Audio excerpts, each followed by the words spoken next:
You know, we've had a lot of horses in our history, and I'm going to back up a few years. We had a horse that belonged to a man by the name of Bobby Kennedy years and years ago, back in the 80s and 90s, and his name was He's Missouri Doc, and he won 8 non-professional Pacific Coast titles in a row. Okay, to win 2 in a row is a big deal. It's hard. He won 8 in a row, and that horse was like having Michael Jordan or Tiger Woods or Joe Montana or Tom Brady.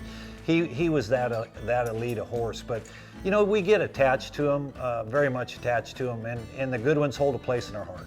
And you know, we've been doing this a long time, and we've rode a lot of good ones. And I get emotional just talking to you guys about thinking about the ones that I want to mention, maybe, you know, and that's something that people realize. The good ones hold a place in your heart, and it's hard to turn them out to pasture, but when that time has come in their life, they deserve it, and if it's a mare or a stallion, you know, hopefully you'll get to ride offspring. I've ridden 4 generations of mares that I've shown in times past, and I'm sure you've done the same, if not more.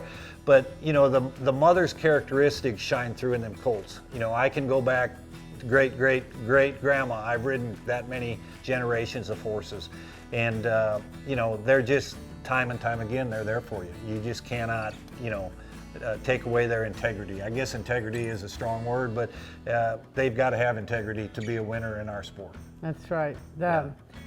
For me, the mares are always the most important, and I had this once.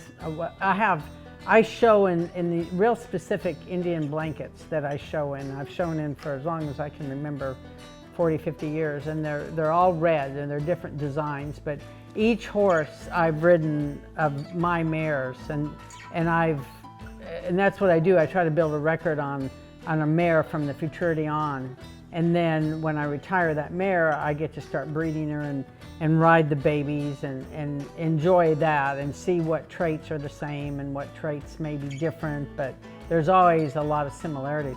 But I always retire that blanket. So in my house, there's a lot of red because there's all these little Navajo saddle blankets draped over chairs and a bar and my eating table. But my one specific mare I got to tell you about, Bitcher Blue Boons, that I dearly love, the best horse I've ever had for sure. I had her when she was 2. I won the world on her in 2000 and retired her that year, and or the year after, 2001. But that was just the first chapter of Bet. And then I had her another 19 years as my friend. Now I'm gonna get emotional. Yeah, it's all right. So she had to, I mean, I gave her the best life I could.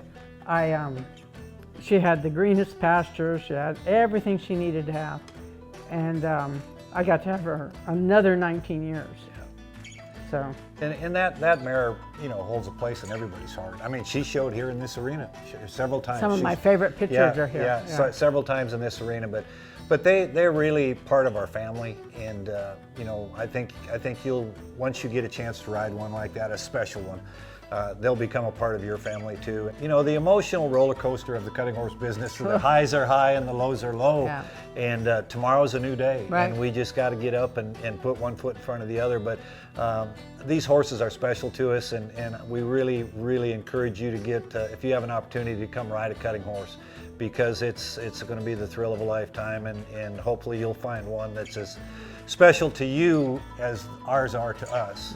Hey everybody, we sure hope you've enjoyed our little conversation this afternoon about the business of the cutting horse world and what it means to us, and if there's anything you want to find out about the cutting horse industry, be sure you can go to the NCHA, National Cutting Horse Association website, and they will be able to hook you up with a trainer in your area.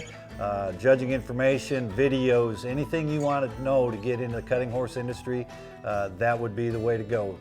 Tim Smith here, Miss Lindy Birch, the First Lady of Cutting, Cowgirl Hall of Fame, and every Hall of Fame there is. Southern California girl from way back. Well, that's right. Yeah. My pleasure. Thank you for including me in this, Tim. Thank you, Lynn.